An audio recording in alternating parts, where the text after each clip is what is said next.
Olá pessoal, tudo bem? Meu nome é Jessé e sejam muito bem-vindos a este canal no YouTube, na qual eu criei com o intuito de compartilhar, de explicar e até mesmo discutir algumas ideias e conceitos relacionados à matemática, que é uma área na qual eu gosto muito. Bom, então, para começar, eu gostaria de trazer à tona uma frase que eu gosto muito, que é do Gustavo Castanhon, presente no livro dele de Introdução à Epistemologia, que diz o seguinte: de fato, se você não sabe o que o conhecimento é, de onde vem e como obtê-lo, como você pode afirmar que conhece algo sobre qualquer coisa, ou ainda pior, que seu conhecimento é científico? Em síntese, o que Gustavo Castanhon está querendo nos dizer com essa frase é que é impossível afirmarmos que conhecemos alguma coisa se não sabemos a origem desse nosso conhecimento. É impossível falar que conhecemos alguma coisa se nós não sabemos o processo pelo qual esse conhecimento se torna conhecimento. Então, baseado nisso, eu tracei o seguinte objetivo: que se esse é um canal sobre matemática e se esse é um canal que futuramente queremos falar que entendemos matemática, o tema mais básico que eu poderia abordar sobre o assunto é promover uma reflexão discutindo exatamente aquilo que Gustavo Castanhon diz que é necessário para conhecermos alguma coisa. Então eu queria propor que nesse primeiro vídeo nós discutíssemos a origem do conhecimento matemático, ou a natureza da matemática, ou o que classifica a matemática como matemática. Qual que é o processo pelo qual um conhecimento deve passar para se tornar conhecimento matemático? Só assim, só respondendo ou talvez refletindo sobre essas perguntas, nós podemos falar futuramente que conhecemos sobre matemática. Por exemplo, no livro do Hawkins, Uma Breve História do Tempo, ele diz que o principal objetivo da física, ou um dos principais objetivos da física, é procurar unificar a teoria da relatividade geral de Einstein com a teoria da mecânica quântica, na qual Max Planck é um dos expoentes. Se a física conseguir fazer isso um dia, ela vai obter aquilo que chamamos de teoria do tudo. O que é a teoria do tudo? A teoria do tudo é a teoria que unifique Einstein e Planck.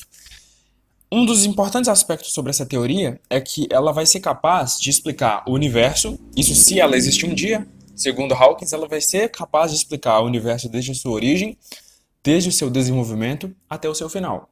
Então, digamos assim, um dos propósitos da existência da física é uma teoria. Alguns pensam que a teoria das cordas é a teoria do tudo. É uma teoria que descreva o universo desde o seu início, desenvolvimento até o final. Este é uma das essências da física, um dos motivos pela qual a física existe. E é pensando em finalidade de existência que eu pergunto a vocês: a matemática ela tem uma finalidade? Ela tem um propósito? Ela tem um motivo pela qual ela existe? Ou ela é algo que nós seres humanos fazemos simplesmente por fazermos? Bom, acredito que talvez não vou conseguir responder a todas essas perguntas aqui, mas o que nós vamos fazer aqui é examinar alguns pensamentos de importantes pensadores que tentaram definir uma possível natureza e uma possível utilidade para a matemática.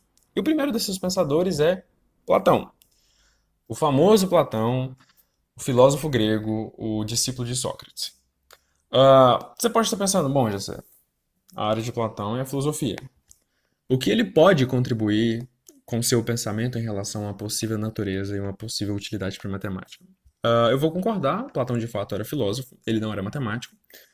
Não existe nenhum teorema, nenhuma conjectura que leva seu nome, mas isso não impedia e não extinguia o fato de que ele entendia muito sobre o assunto. E ele conseguia com perfeição debater com os mais influentes e os maiores matemáticos do seu tempo. Platão dava uma importância absurda ao estudo da matemática, e isso fez com que diversas pessoas estudassem. Então ele tem uma contribuição muito indireta para a matemática, para o avanço da matemática em geral. O fato é que Platão acreditava em verdades absolutas que governam o universo, desde antes mesmo do material existir. E a matemática, ela tem o poder de conduzir a alma e o espírito de quem a estuda para a compreensão dessas verdades que governam o universo. Portanto, para Platão, a matemática é a chave para a compreensão de todo o universo. Então, ela era e é, segundo o pensamento dele, uma ferramenta mais que necessária para o desenvolvimento intelectual de qualquer um. Isso porque o estudo da matemática, para Platão, é o estudo. Na verdade, a matemática é a ciência que mais se aproxima da filosofia. E o estudo dela constitui o mais refinado, segundo ele, treinamento de espírito. A geometria, do ponto de vista dele, tem a capacidade de atrair a alma do ser humano para as verdades que governam todo o universo. Tanto que é conhecida uma frase ah, da sua academia, reza a lenda, que a Academia de Platão, que era um lugar onde eles discutiam e estudavam assuntos importantes, Platão e outros pensadores, Aristóteles era um deles, disse que existia uma frase que dizia: não entre aqui nenhum ignorante em geometria. Essa importância que Platão atribuía à matemática como principal ciência que parecia mais com a filosofia, que conduzia o ser humano para a verdade, fez com que muitos pensadores a estudassem e fizessem contribuições importantes para o seu desenvolvimento. Mas afinal de contas, por que Platão dava tanta importância à matemática? Bom, para a gente justificar ao porquê Platão dava essa importância à matemática, nós precisamos abordar o cerne da sua filosofia, o aspecto principal da sua filosofia. Platão acreditava na existência de dois tipos de mundo. O mundo sensível, que é o mundo material, o mundo concreto, que eu tenho acesso pelos meus cinco sentidos. Então, tudo aquilo que eu vejo, que eu sinto, que eu escuto, essa cadeira na qual estou sentado, a mesa na qual estou me apoiando, o computador, tudo aquilo que eu tenho acesso pelos meus cinco sentidos, a visão, o olfato, a audição, faz parte, segundo Platão, de um mundo sensível, que é o mundo material. Em oposição a esse mundo, Platão diz que existe também um mundo inteligível, que é um mundo inconcreto, que é um mundo imaterial, que é um mundo onde habita primordialmente ideias e conceitos. Se por um lado, no mundo sensível nós temos acesso a este mundo pelos cinco sentidos, no mundo inteligível nós temos acesso a ele pela contemplação e pela negação dos nossos cinco sentidos. De forma que todo o ideal de justiça, todos os ideais da perfeição, todos os ideais da bondade e toda a verdade habita nesse mundo inteligível. De forma que esses conceitos e ideias existem antes de todas as coisas. Para Platão, Demiurgo, que é uma espécie de ser supremo, ele deu origem ao mundo sensível a partir do mundo inteligível. Portanto, o mundo sensível é um mundo de cópia, de concretização do mundo inteligível. De forma que, nesse mundo concreto, no mundo sensível, existe imperfeição. E a perfeição, a verdade, a essência de todas as coisas habita exclusivamente no mundo inteligível. Essas ideias de Platão são melhores exemplificadas no mito ou alegoria da caverna, que eu acredito que com certeza você já deve ter ouvido falar. De forma que nós temos um grupo de homens presos por correntes em uma caverna e eles enxergam sombras, que são projeções da luz do fogo, sobre algumas esculturas. Para eles, isso é a realidade. E isso é o mundo. E Platão, segundo Platão, esses homens estão contemplando o conhecimento do mundo sensível.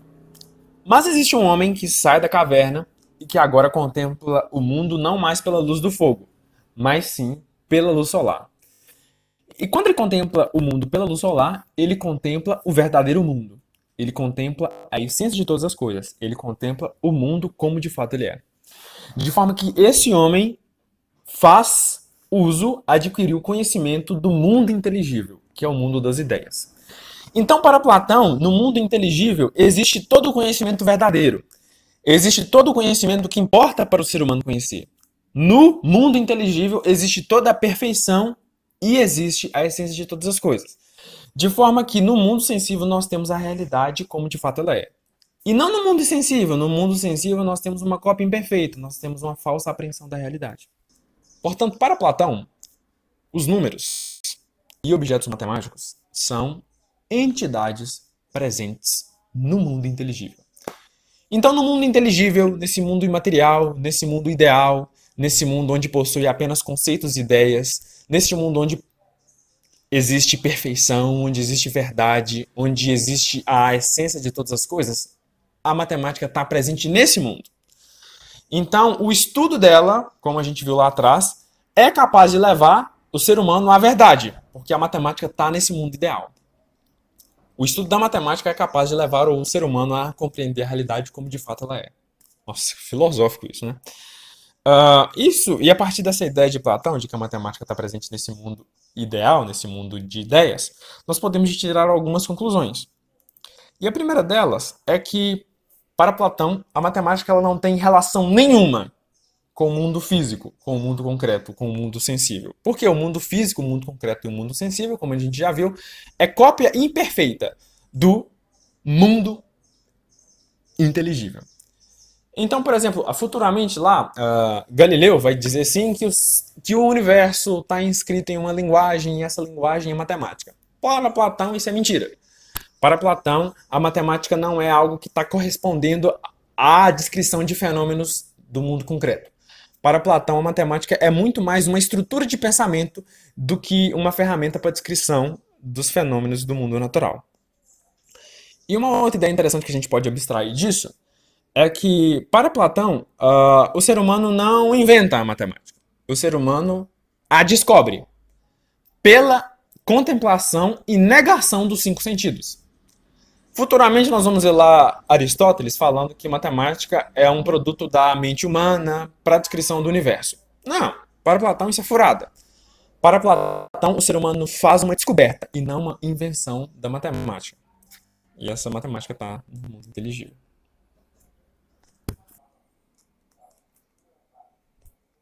Porque, afinal de contas, na Grécia, para um conhecimento se tornar conhecimento matemático, ele devia passar por aquilo que chamamos de rigor lógico. O rigor lógico, ele era necessário para transformar um conhecimento em conhecimento matemático. Porque isso é um aspecto exclusivo, quase que exclusivo da civilização grega. Porque, por exemplo, se você chegasse nas antigas civilizações que produziram matemática, na chinesa, na egípcia, na babilônica, na suméria, na maia, e falasse assim, olha, a área de um retângulo, ou a área de um retângulo é a base vezes a altura. Ou a área de um triângulo é a base vezes a altura dividido por 2. Eles iam falar assim, tranquilo, se isso corresponde ao nosso mundo real, nós vamos utilizar isso.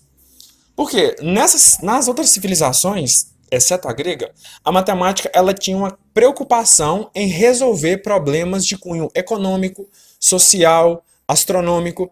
Então você vai ver uma preocupação em uma matemática aplicável ao concreto, ao cotidiano. Se fosse aplicável e se resolvesse alguns dos problemas de agricultura deles, para eles estava valendo. Para eles era conhecimento matemático. Na Grécia não. Na Grécia, por exemplo, Tales de Mileto foi o primeiro homem na face da Terra a provar algo. A provar que, por exemplo, um diâmetro divide a circunferência em 2 partes. Então, na matemática, para mim falar que, na matemática grega, para mim convencer um grego de que a base vezes a altura dividido por 2 corresponde à área de um triângulo, eu devia apresentar toda uma estrutura lógico-argumentativa. Eu devia apresentar axiomas, que são verdades que não se pode provar. A partir desses axiomas, construir postulados. A partir desses postulados, construir teoremas. A partir da construção desses teoremas, eu ia chegar no lugar de que a área de um triângulo é a base vezes a altura dividido por 2. Tanto que na Grécia, a matemática não foi inventada, mas lá ela ganhou esse aspecto de ciência dedutiva, de ciência argumentativa. E para Platão, esse rigor lógico que um conhecimento deve passar para se retransformar em conhecimento matemático vai levar o ser humano para uma verdade. Essa indagação constante que a matemática tem e essa necessidade lógica que ela tem de se provar os seus conhecimentos, essa indagação, esse questionamento, isso leva o ser humano para a verdade. Bom, pessoal, é isso.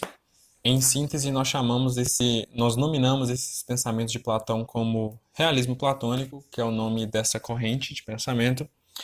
O realismo platônico vai inspirar um outro movimento filosófico, acho que na Idade Média, chamado de realismo.